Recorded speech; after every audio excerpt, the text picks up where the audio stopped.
예, 역사적인 3차 남북 정상회담이 내일로 다가온 가운데 특별수행단원의 경제계 인사들이 대거 포함되면서 그 어느 때보다 남북 경협에 대한 기대감도 높아지고 있습니다. 네, 관련 내용 특별수행원에 위촉된 신한용 개성공단 기업협회 회장 그리고 곽인옥 숙명여대 교수와 함께 짚어보도록 하겠습니다. 예, 안녕하십니까? 어서 오십시오. 예. 자, 내일 이제 문재인 대통령이 평양으로 가게 됩니다. 3차 남북 정상회담이죠. 과거 앞서 1, 2차와 많이 다르다 이런 이야기가 나오고 있습니다. 무엇보다 경협에 대한 기대감이 크기 때문에 오늘 두 분을 모셨는데 어제 이제 남북 정상회담 수행단 명단을 발표했는데 어떤 인사들이 포함될지 관심을 끌었습니다. 과거 두 차례보다 훨씬 더 경제 인사들이 많이 포함됐다. 그 비율에 비해서, 가는 인원에 비해서. 이런 거는 굉장히 이번에도 그 부분에 많은 좀 초점을 맞춰서 뭔가를 하겠다는 의지로 읽히는데 어떻게 보셨습니까? 네, 말씀하신 대로 그렇게 보고 있습니다. 특히 저희 개성공단 기업 입장에서는 그동안에 개성공단이 폐쇄된 이후에 2년 8개월여 정도가 지나가고 있는 그런 상황이고 그다음에 1차 정상회담에서 저희가 경협에 대한 의지를 좀 넣어주십사 이렇게 말씀을 드렸었는데 그에 대한 어떤 공식적인 대답은 없었거든요. 근데 이제 판문점 공동선언에서 그 과거 3대 사업을 비롯한 이런 경협 논의가 재개가 되어지는 그런 현실을 보면 상당히 저희는 환호를 했었습니다. 근데 그것이 이제 북미 정상회담으로 이어지고 오는 과정에서 한 140여일 동안 상당히 전전긍긍 이렇게 가슴 조이고 있다가 이 3차 정상회담에서 경협의 의제가 이렇게 대두되는 걸 보고 기업 입장에서 상당히 기대와 고무적인 그런 상황으로 지금 임하고 있습니다. 지난 판문점 선에서는 이제 경협 끈을 놓지 말고 계속 이어가자 이렇게 합의를 하지 않습니까? 네, 이번에는 아마 더 구체화될 수 있다 이런 기대감이 나오는 것 같아요. 교수님 어떻게 하세요? 방북단 이 면면을 보시고 어떤 생각이 드셨습니까? 네, 김대중 대통령 때는 정주영 회장께서 소 1000마리를 몰고 갔었는데요. 그다음에 노무현 대통령께서는 이제 비료 40만 톤 그리고 이제 현대차 트럭 한 100대를 가지고 갔습니다. 그래서 이번에는 합의서가 이제 나와봐야 알겠지만 철길 도로 건설이라든지 또 나무 사업, 그다음에 이제 어떤 조립을 하는 그런 어떤 공단하고 그런 일들이 그 논의가 되지 않을까 그런 생각을 하고 있습니다. 예, 신한용 회장님께서도 이제 개성공단 협회 대표로 방북 명단에 이름을 올리셨습니다. 뭔가 좀 예상을 하셨는지 어떠셨나요? 저희가 그 1차 정상회담에서 그런 기대치와는 좀 이렇게 다르기 때문에 예상까지는 하지는 못하고 그런 바람, 기대가 있었습니다. 그래서 저희가 이제 여러 경로를 통해 가지고 그 경협에 대한 의지가 있다라고 보면은 꼭 뭐 저를 뭐 이렇게 지칭한 건 아니고 뭐 금강산이든 그동안에 경협을 한 대표성 있는 분이 좀 가는 것이 향후에 그런 의지를 보이는 게 아니냐라는 그런 의견은 피력한 바 있습니다. 과거에 저기 평양에 다녀오신 적이 있잖아요. 네, 제가 2007년도에 개인적으로 그때는 본물처럼 이렇게 교류가 활발하던 시기였었거든요.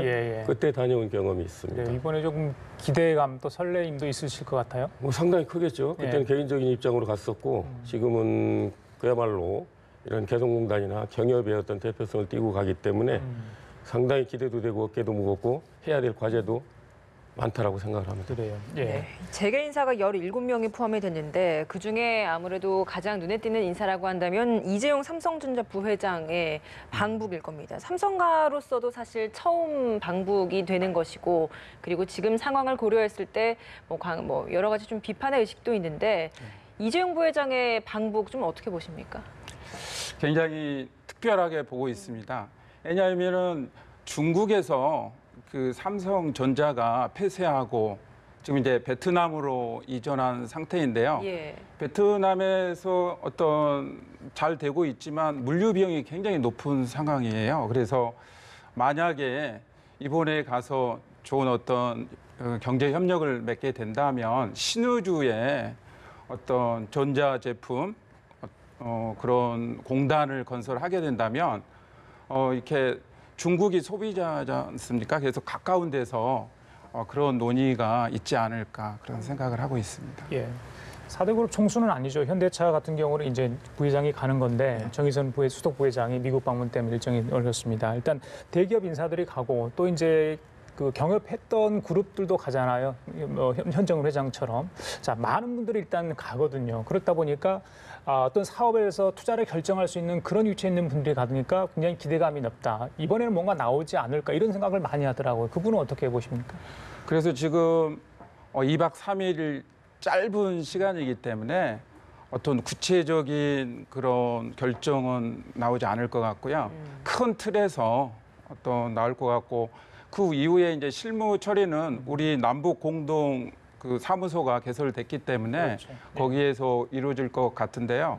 현대자동차 같은 경우는 지금 남포 쪽에 평화자동차 시설이 있습니다. 지금 이제 굉장히 가동 중이지 않고 있는데 그 부분을 리모델링해서 만약에 현대자동차가 다시 거기를 시설을 활용한다면 굉장히 남북 경협에 큰 돌파구가 되지 않을까 그런 생각을 하고 있습니다. 예. 대북 제재에 많이 묶여 있기 때문에 사실 경협 문제가 논의되는 게 많이 좀 제한이 있었는데 아무래도 경협 재개가 시작이 된다면 그 출발점은 개성공단이나 뭐 금강산 관광 재개 이런 부분이 아닐까라는 생각이 드는데 이번에 이제 의제로 좀 논의될 가능성도 있을지 이 부분은 좀 어떻게 보십니까? 당연히 개성공단이 다시 이제 얘기가 나올 텐데요. 개성공단 같은 경우는 우리 김정은 위원장 같은 경우도 개성공단 같은 이런 공단이 각 도에 있었으면 얼마나 좋을까 그런 얘기를 해서 당연히 이 개성공단이 다시 한번 재개가 될 것 같고요.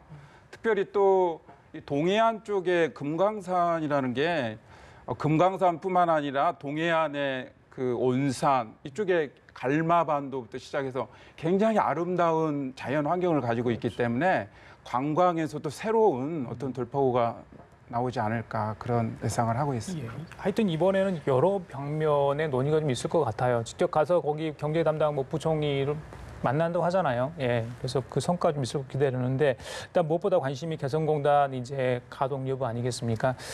지난번에 남북공동연락사무소 개소 어렵사리 됐는데 그때 개소식 때 가셨죠? 네, 갔었습니다. 예. 2년 7개월, 8개월 만에 2년 지난번에 8개월 2016년 2월 패스되고 처음으로 들어가 네, 보신 처음으로 간 거고. 예, 어떠셨어요? 가보니까 예전 모습 그대로인가요? 아니면 조금 변했던? 물론 이제 시간이 흐르고 뭐 이게 시설 보수가 안 됐다는 이야기를 저희들이 이제 언론을 통해서 들었는데 어떠셨습니까? 직접 가보시니까. 갈 때는 상당히 좀 기대도 갖고 착잡한 심정도 가지고 갔었는데요. 오히려 이제 돌아오는 심정은 뭐 다시 돌아갈 수 있을 것 같다. 그런 느낌. 기대가 예. 저도 모르게 이제 이렇게 생기게 되어지고요. 예. 그렇게 낯설지 않은 그런 공단 같다라는 그런 생각이 들었어요. 왜 그러냐면은 지금 말씀하신 것처럼 그 외부적으로는 어느 정도 그 북측에서 좀 이렇게 정리정돈을 이렇게 하고 있었던 것 같고 그래서 보여주기식이 아닌가라고 해서 예. 북측 인사하고 잠깐 그 다과 시간에 물어봤더니 예. 동파 우려라든가 그 내부적으로 뭐 계절마다 이런 어떤 복구 관리를 이제 꾸준히 해왔다. 이런 얘기를 이렇게 전달받음으로 인해 가지고 그들의 어떤 공단에 대한 재개 의지도 있고 마음을 좀 놓으셨겠네요. 언제든지 우리가 갈 수 있다라고 보면은 가능하지 않을까라는 그런 생각을 가지고 와서 저희 입주 기업들에게 그런 희망의 메시지를 전달하기도 했습니다. 그럼 현재 이 개성공단 입주 기업들 경영 상태가 어떤가요? 그야말로 그 말을 할 수 없는 그런 상황이죠. 폐쇄 이후에 뭐 지방으로 뭐 동남아로 심지어는 아프리카까지 다니면서 제 공장을 물색하기 위한 그런 수단을 벌여왔는데 2년 8개월 정도 이렇게 해보니까 경영 정상화라는 게 쉽지가 않다라는 얘기예요. 한번 자빠졌다 다시 이렇게 재개한다는 것이 어렵더라. 여러 가지 요인이 있겠지만 말입니다.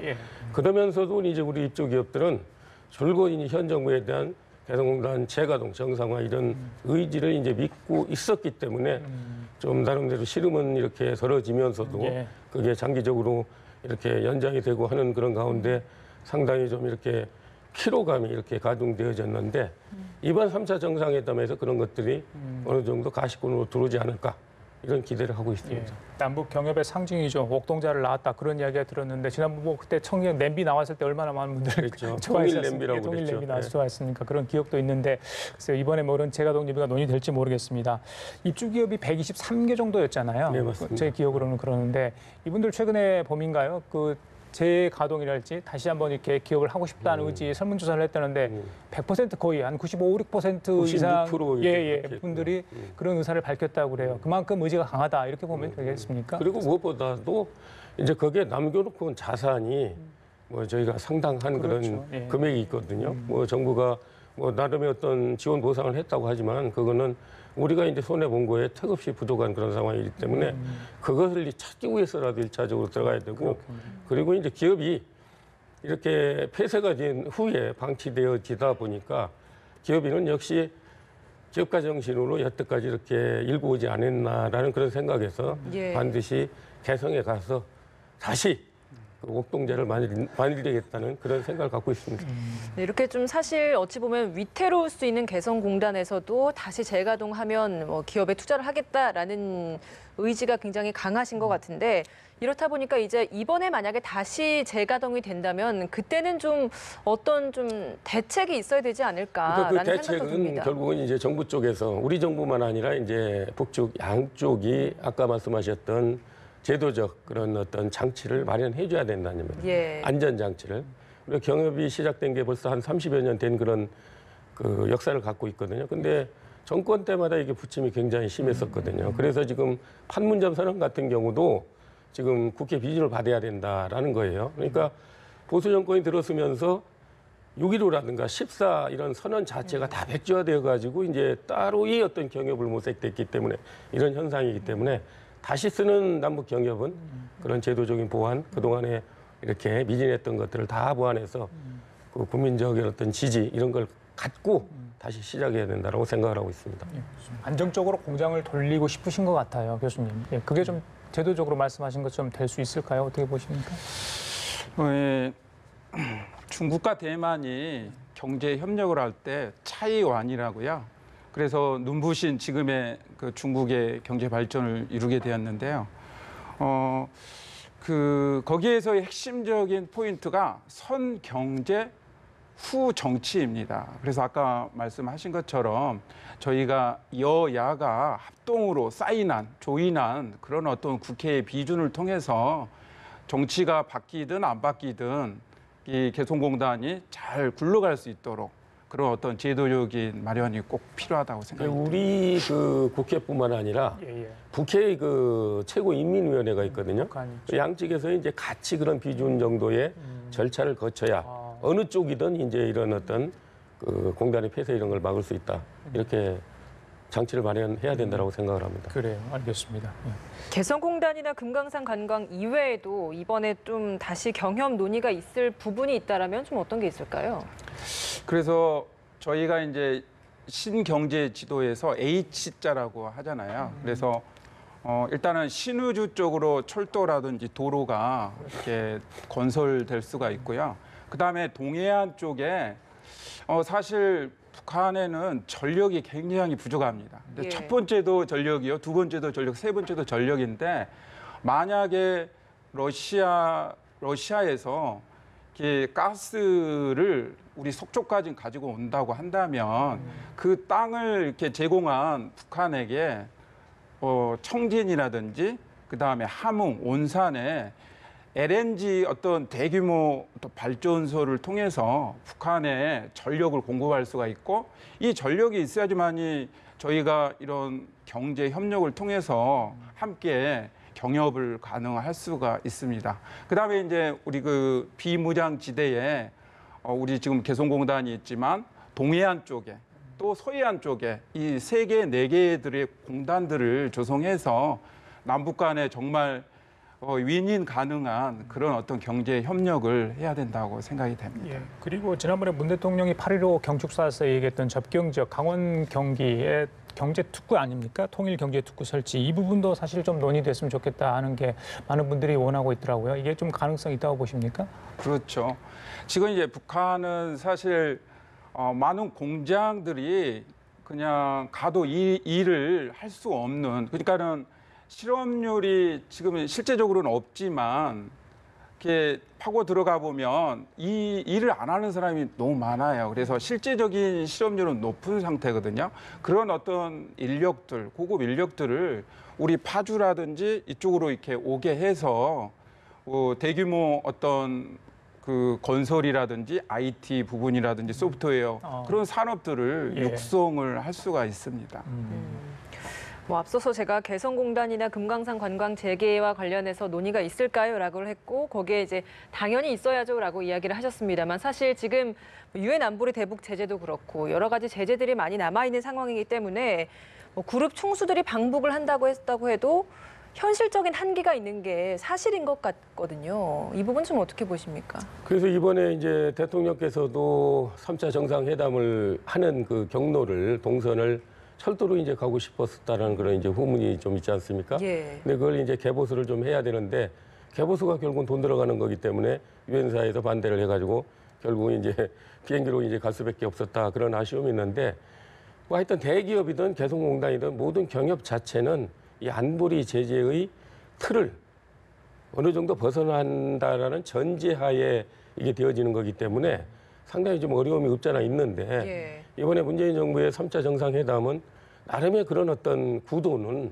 가지고 시작되지 않느냐라는 그런 어떤 예측, 그런 기대감을 우리가 갖기 때문에 1차, 2차보다는 좀 상당히 좀 진전된 내용이 나오지 않을까 이런 기대를 하게 됩니다. 예. 교수님 어떻게 보십니까? 그 부분에서? 사실 그 소독과 동독이 통일이 되기 전에 많은 사람들이 모여서 회의하고 세미나하고 여러 가지 의논을 많이 했습니다. 저희가 물론 이제 비핵화가 되고 또 유엔 제재가 풀려야지만이 가능하지만 그런 어떤 가정 하에서 저희들이 논의하고 경제 협력을 지금 준비하는 것은 너무 중요하다고 생각이 되고요. 예. 반드시 저희가 사실 우리 남한도 지금 굉장히 저성장으로 지금 어떻게 보면은 북한하고 경제 협력을 통해서 저희 경제가 살아날 수밖에 없는데요. 그런 측면에서 보면은 저희가 준비하고 또 이렇게 소원을 하면 그 남북 경제 협력이 잘 이루어지지 않을까 그런 예상을 하고 있습니다. 알겠습니다. 자, 우리 신 위원님께서 내일 이제 평양으로 가 계시는데 좋은 결과물 좀 가져오시기를 제가 이렇게 바라보겠습니다. 감사합니다. 그렇게 하도록 알겠습니다. 하겠습니다. 예, 자 지금까지 신한용 개성공단 기업협회장 곽인옥 숙명여대 교수와 함께 얘기 나눠봤습니다. 두 분 말씀 감사합니다. 고맙습니다. 예. 네, 고맙습니다.